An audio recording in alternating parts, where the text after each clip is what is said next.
everyone. If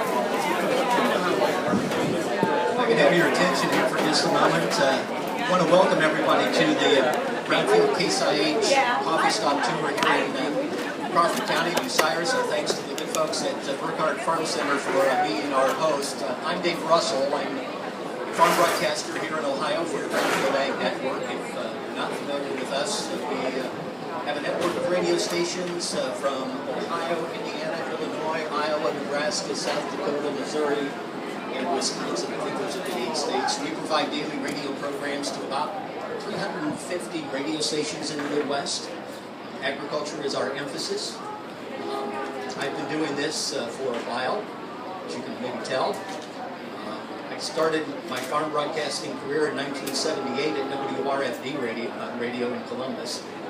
So that was back a few years ago. I got my start. I was born and raised in Hancock County. I was telling Chuck this morning one of my early remembrances of Bucyrus. I was a kid mowing grass one day, and a guy pulled up, and I stopped and says, "You tell me where Bucyrus is." And I kind of stopped and thought, "Bucyrus? Well, I don't know. I have no idea." And I said, "Oh, you're looking for Bucyrus." And he said, "Yeah, that's what I'm looking for." So I always have to chuckle when I hear Bucyrus. Richard, come up here for just a second. We're going to visit with Richard here for just a moment. For those of you not familiar, you're probably all familiar with the Lycans Volunteer Fire Department, but just in case you're not, this is quite a story. And Richard, come up here. Tell us about the fire department and what this activity means to you folks. Okay, I don't know if it's true today, but for many years we had the only fire department in the state that wasn't funded with any tax money, and even to this day, our total fire department is supported just by the work here at the Crawford County Fair, and we buy our fire trucks, everything, all the expenses for the fire department come out of this food stand. There's only one trouble. Our profits haven't gone up near as fast as the price of fire trucks. Richard, you were also telling me that the ladies take a great deal of pride in a product that they provide here from your food stand. Yes, well, when it started, this year we have been here ever since in the 1950s. And it used to be all the wives in the community would bake pies and bring them in. Well, due to regulations, they all have to be baked in a crude oven. So every morning the ladies meet at the fire station and they bake approximately 60 pies a day. All kinds, anywhere from brown cherry to all kinds of fruit pies. So in other words, folks, if you're here at the fair and you're looking for someplace to eat and you want to support a really good cause, you're at the right place. So, Richard, thanks for sharing your story. Thank you. All right, let's give them a nice hand, and let me say too. Chuck, Dan, Marcia, Ken from Burkhardt, Tammy. Sorry. Let's thank these folks at Burkhardt for the breakfast here this morning. A couple other young ladies I wanted to introduce because they've done all the work. I just show up. I show up, hook up the microphone, and talk because that's what I do every day. Elena and Lacey, they are Brownfield interns for the summer. Elena has been really responsible for setting up the coffee stop tour here in Ohio and over in Indiana next week. She has done a tremendous amount of work. But I told Elena earlier, I said, the stop that I'm most excited about is Bucyrus. I talked with Ron several different times, and I know what kind of commitment Ron had to make sure this program came off like this. This is just tremendous. So let's thank again the folks from Burkhardt Farm Center for providing breakfast and an opportunity for us to come and be a part of your morning.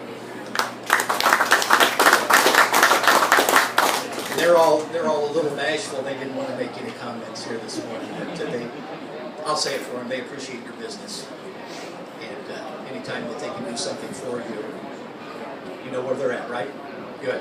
All right, well, Brownfield Coffee Stop Tours, we're having them around Ohio. This is our third stop here this week. We go from Bucyrus to Wellington tomorrow. We'll wrap up Friday up in Archibald. And then Monday, I'll be over in Portland, Indiana, Hull Brothers at Fort Recovery, because they're on the state line. That'll be my final one, and then Lacey and Elena will spend the rest of next week over in Indiana doing these. But it's just an opportunity for us to come out and thank you for what you do. I know you don't hear that often enough as farmers, but thank you.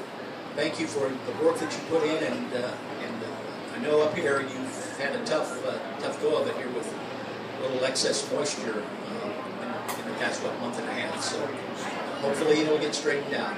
I hope that you'll continue to be safe and continue to have a little faith as you continue doing what you do so very, very well. One thing I did want to do, when I was talking with Ron about coming up here, we wanted to put just a little program together. And I said, well, we'd like to have somebody we could talk to. And Ron said, well, let me think about it. And he called me back and he said, Dave, he says, I think I have somebody that would be really good to have on the program. And he said, that's Paul Pfeiffer. And so Paul Justice Pfeiffer has joined us here this morning. So Justice, you want to come up here? You probably all know him. And if you don't, we're going to share a little bit of his story, because he's got a great story. And I think one of the greatest ones, Justice, is this fair. You have a little history here. Yeah, goes way back. I see a lot of other folks that go back a long time at the county fair as well. I was just recalling on the way in here, the first year that I came, we brought a pig, and my dad and I didn't know he had to have health papers at that time, so I got here with my pig and couldn't unload him until we chased down the veterinarian, Doc Knappenberger, and got it. But I think you're probably referring to the fact that later on, when I was, I think, a junior in high school, I met my wife. Her steer was tied across from mine, and I noticed yesterday at the beef show, these girls get themselves pretty dialed up for the county fair, and I think they're probably not just interested in getting a look from the judge. So things haven't changed. They haven't changed a bit.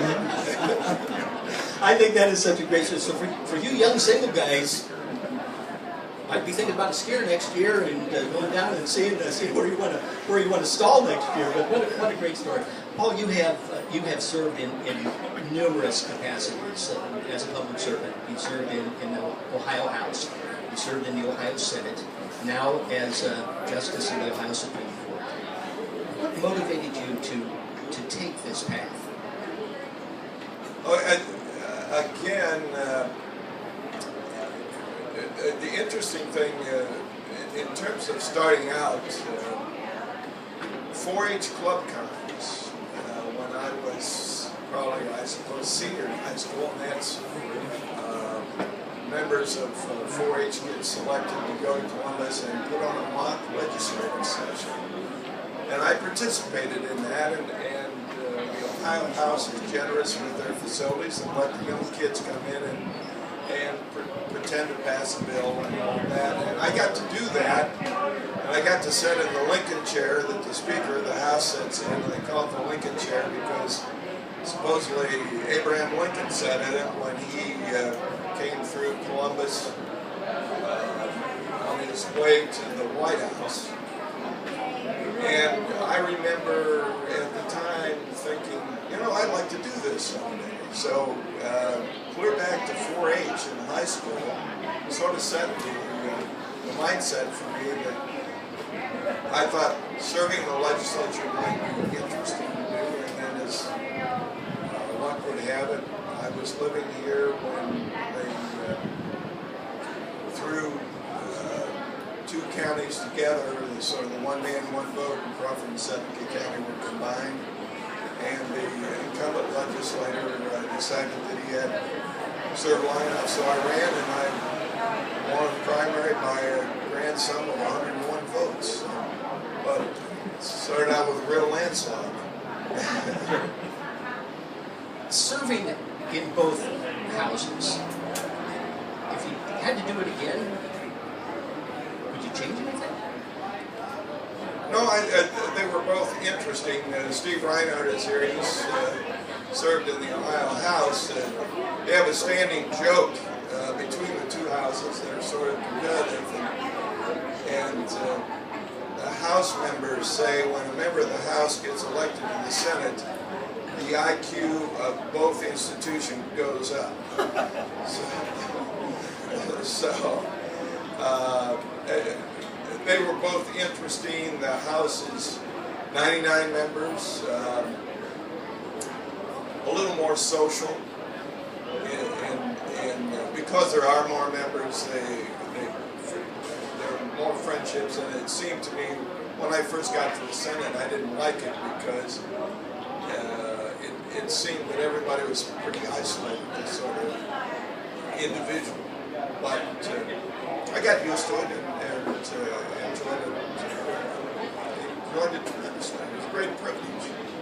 Everyone in this room understands how important they are to the state of Ohio from the economy standpoint.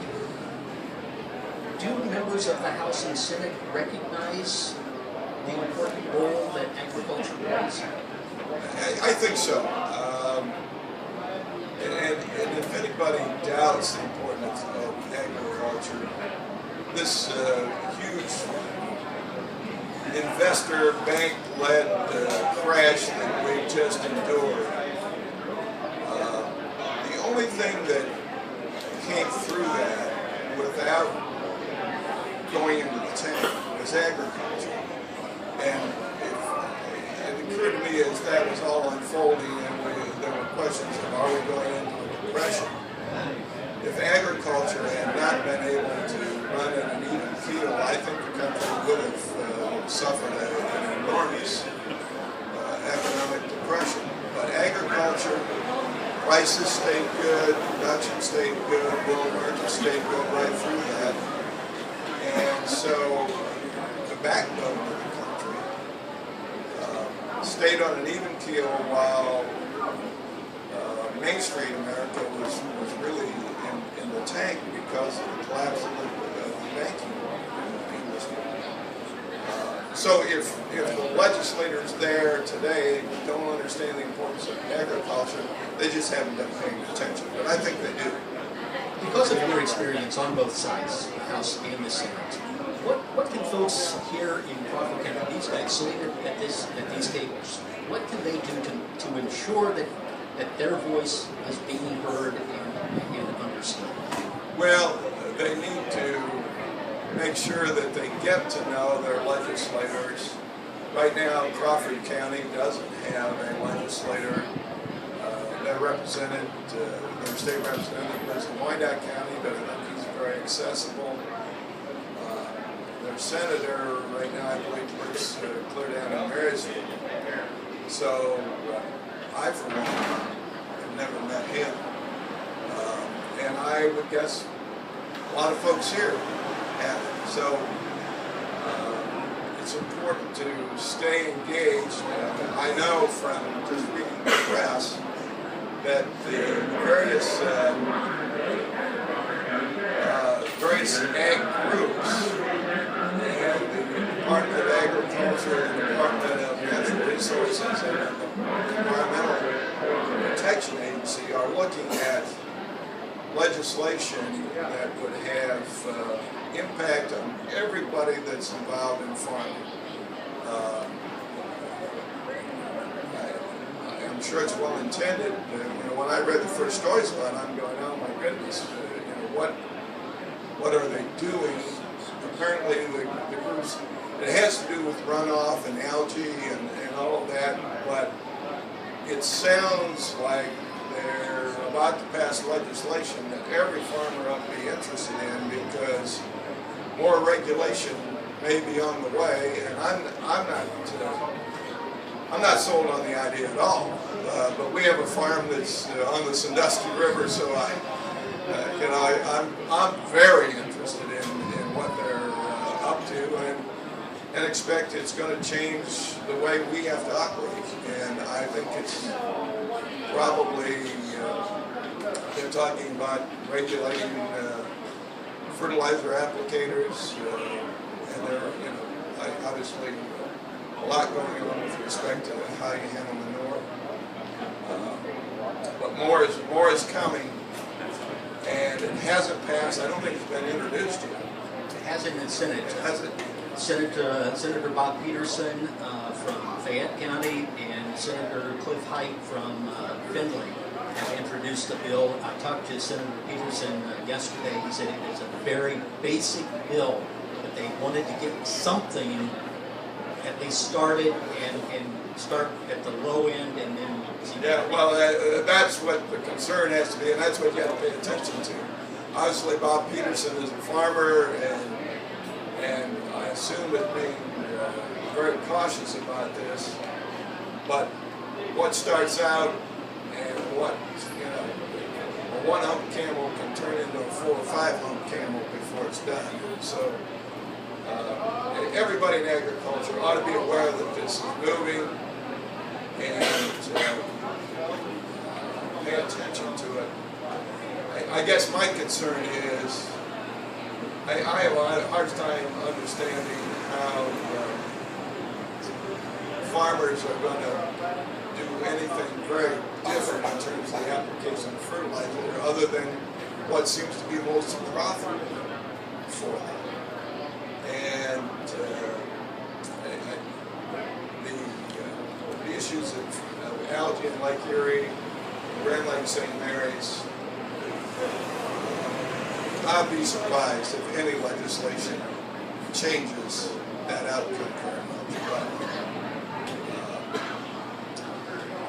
But certainly the people who are trying to do this are well-intended and trying to address a problem they perceive is caused by agriculture. I want to change subjects for just a moment. Talk a little bit about your role as Justice in the Ohio Supreme Court. Well, there are 7 justices. It takes 4 votes to decide any case. And the most interesting thing that's happened in the 20 years that I've been on the court, when I was first elected, Alice Roby Resnick was the only woman on the court, and now 4 of the justices are women. And they put a little sign up in our conference room that says, "Girls Rule." And they do. So that's been from a dynamic, a very significant change.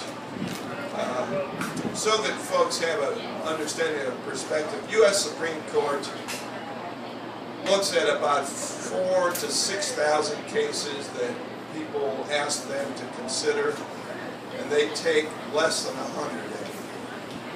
We look at about 2,000 cases that people are appealing to us, and we take maybe 120 every year. So not many cases get to the Supreme Court. Most cases are decided in the local courthouse, and if there's an appeal, it goes to the District Court of Appeals, and that's where the matter is. So it's only the exceptional or unusual cases that end up in the Supreme Court. So how much time do you actually spend in Columbus?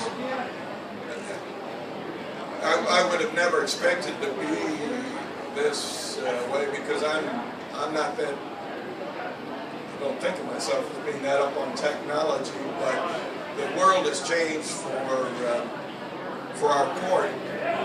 Almost everything we do involves a lot of reading and deciding, and I have 2 law clerks that are involved in assisting in the writing of opinions that I'm assigned. And what's happened is the only time that our court is face-to-face is when we hear oral arguments, and folks can see that on public television. You can also watch it live streaming. We have cameras in the courtroom, and we're sort of amused that the U.S. Supreme Court feels that they shouldn't have cameras because we don't even know they're there. They're up on the wall, and they're controlled by somebody in a control room.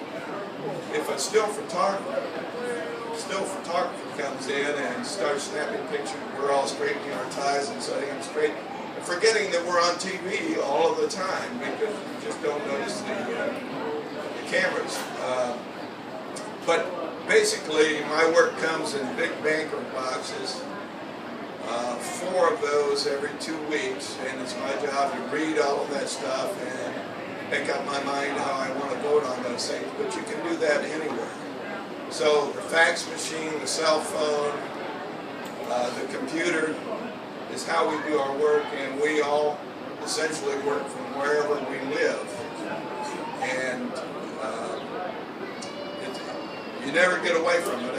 I get calls day or night, and we do some farming, so you might see the tractor stop and me talking on a cell phone, and I'm helping decide a matter that is before us. But that's what happens. The justices live all over the state, and we're in Columbus every other week for 2 days hearing cases, and the rest of the time we're back wherever we live, rooting through the boxes and reading all of they call them briefs, they're really not so brief. You mentioned that still involved in farming here in Crawford County. Does that keep you grounded? Well, I call it tractor time. It's, as everybody knows, when you get out on machinery and you're away from the phones and the distractions, in addition to whatever you're doing, you have a little time to think about things that are just difficult to do when you're sitting in office or in any other place. So for me, it's been very healthy. I could not do this job if I didn't have the ability to get outside and do something else. Some people could. Some people are content to be 8 to 5 in an office every day. I just could never do that. All of my life I have been doing 2 or 3 things at the same time, and that works for me.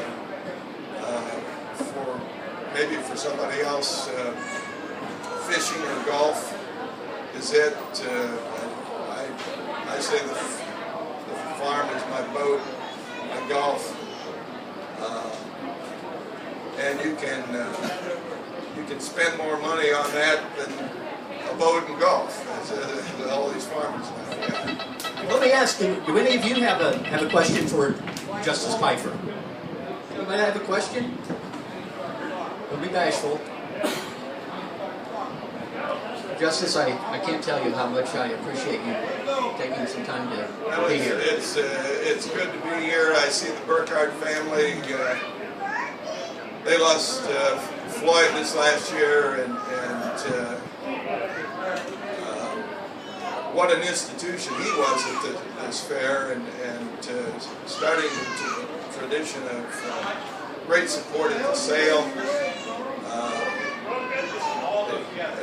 I think some years that Dairy Beef Feeder Project, they might as well just back the Burkhardt truck up and haul them all down to the farm, because I don't know if anybody else was buying any calves besides Floyd. And everybody here knows his vision and the ability to put a family together and keep them together, all pulling in the same direction. So that institution lives on in the form of the Burkhardt family that's here today and those that aren't here today. Justice, thank you so much for being with us. Enjoy the rest of the fair and the remainder of your term as Justice. Thank you. Ladies and gentlemen, Justice Paul Pfeiffer.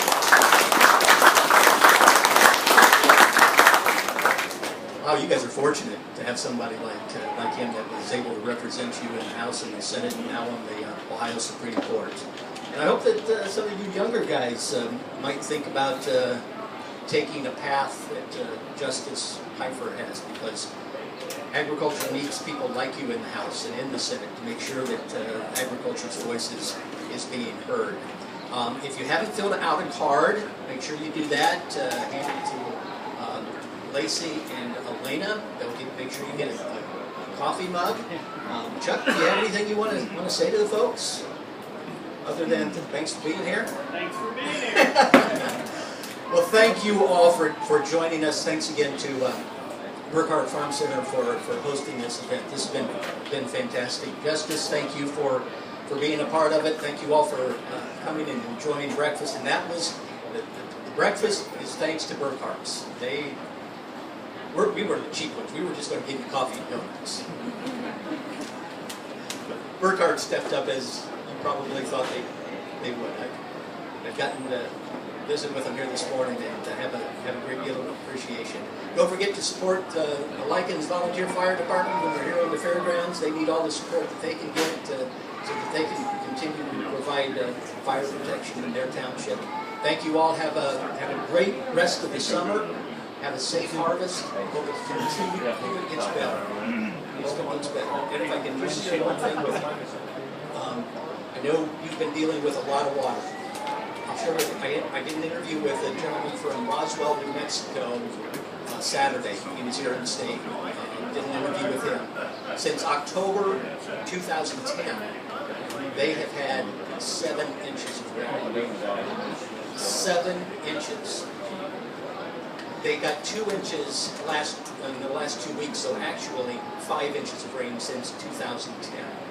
It's devastating. He said if this drought doesn't break and they don't start getting significant rain by August, there will be no livestock left in New Mexico. He said the cactus is dying. So I know you guys have been dealing with an abundance of water. You'd like to maybe ship out to Roswell, New Mexico, but that's what they're dealing with. And you can tell, I mean, just doing the interview with him, it's pretty tough. One other final thought I always like to leave groups with. That no matter how popular you are or how popular you think you are, the size of your funeral will depend on the weather. Thank you all for coming. Enjoy the fair, and we hope to see you around.